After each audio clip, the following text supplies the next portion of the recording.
Bonjour et bienvenue dans cette nouvelle vidéo où nous allons voir ce que l'on peut faire avec un iMac G3. Oui, un iMac en 2018, mais modifié. Alors avant de montrer ses caractéristiques, je tiens à dire que ce projet est à ma foi bien amusant à faire et un vrai challenge lorsque l'on se met des défis à faire soi-même.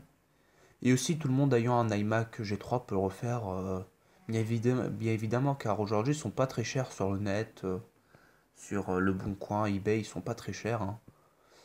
Le but est de faire une machine en utilisant une carte mère de taille ATX complète et non pas du mini ATX ou du TX car ça aurait été trop facile à cause de la place.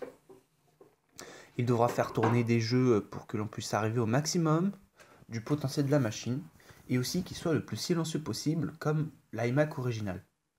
Malheureusement, rien n'est parfait, hein, et la carte mère utilisée a des ports PCI Express morts, donc je vais devoir utiliser le GPU intégré. Donc la place est primordiale à économiser pour l'aération. Euh, il faudra oublier, à moins de couper le plastique et rajouter un ventilateur, mais ça ferait moche. Ça nous fait quand même pas mal de choses à prendre en compte. Alors dans cette machine, elle est équipée d'une alimentation intègre de 500 watts, d'une carte Wi-Fi en PCI, 8 Go de RAM en DDR3, un disque dur de 80 Go, une carte maître ASRock FM2A 88X Extreme 4+, un A8 6600K avec une Radeon HD 8570D, dont 2 Go de RAM sont alloués dessus, et un écran 15 pouces en 1024x768. Donc ouais, vu les caractéristiques, ce sera pas un truc énorme niveau performance, mais n'empêche ça a du potentiel. Le lecteur CD est inutilisable car il n'est pas compatible, il est en IDE. Et le panel d'origine est aussi incompatible vu qu'il est spécialement fait pour l'iMac. Donc on ne peut pas réutiliser les prises jack ou le bouton power à l'avant, à moins de faire des modifications et de rajouter un bouton derrière, mais c'est encore à modifier, hein. Euh, il reste donc des modifications à faire pour l'esthétique. Comme on le voit, Windows s'allume assez rapidement, ce qui est déjà bien. J'utiliserai dans cette vidéo le logiciel d'AMD Overdrive qui va nous permettre d'overclocker le GPU. Pour augmenter encore plus les performances, le CPU est overclocké à 4 GHz et la RAM est overclockée à 1866 MHz. En faisant un tour sur CPU-Z, on peut comparer à peu près les CPU, hein. C'est pas un truc très précis, mais on peut avoir une idée de ce que ça nous rendrait. Donc bon, hein, pourquoi pas. Alors on va commencer par les jeux. Donc je m'excuse par l'avance pour la qualité de l'image qui n'est pas très bonne, mais en vrai la qualité est beaucoup mieux et ce n'est pas flou d'habitude, hein. L'écran, même s'il est en basse résolution, ça fait bien son taf, hein. Vous allez voir, là ça sera complètement dégueulasse, hein, donc bon.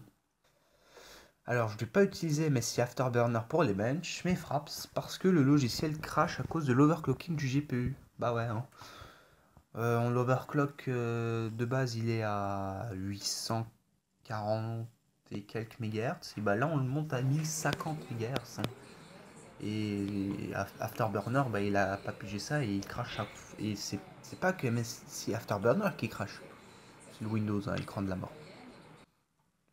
Alors en commençant par BO2, les textures sont au max. On a désactivé les ombres et le champ de profondeur, hein, ce qui veut dire que lorsqu'on vise, on n'aura pas le flou à côté. On désactive aussi l'occlusion ambiante. Et en multi, on peut voir qu'on a une moyenne de 68 fps, un maximum de 98 et un minimum de 35 lorsqu'il y a beaucoup de joueurs ou d'actions. Donc ouais, les performances sur BO2 sont très bien parce qu'on a enlevé les trucs un peu inutiles comme les ombres ou l'occlusion ambiante et le flou de profondeur, enfin le flou. Dans le mode zombie, on observe aussi une amélioration par rapport au multi avec une moyenne de 84 fps au maximum, 120 et un minimum de 55. Lorsque nous avons beaucoup de zombies, hein, ça baisse quand même, mais bon. N'oublie pas que tous les jeux sont en 1024x768 et que c'est pour cela que ça a quand même de très bonnes performances, bah oui, hein. Sur CSGO, tout est au minimum, mais le filtrage anostropique est en x16, donc au maximum, et le MSA en x8, donc le maximum. Le FXAA est allumé. Comme ça, bah, niveau graphisme, ça peut aider pour l'écran vu que c'est en basse résolution. Le jeu tourne très bien avec une moyenne de 81 fps, un maximum de 104 et un minimum de 50. Hein. On peut y jouer tranquillement pour les compétitifs ou n'importe, hein, en occasion. Les baisses se situent surtout lorsqu'on est dans les fumigènes et où il y a beaucoup de monde au même endroit. Et pour le dernier, Rocket League, qui est en MLAA, le rend de jeu en haute qualité. On désactive presque tous les détails, donc tout ce qui est occlusion, profondeur de champ, etc. et tout. Hein. Et les textures sont au maximum.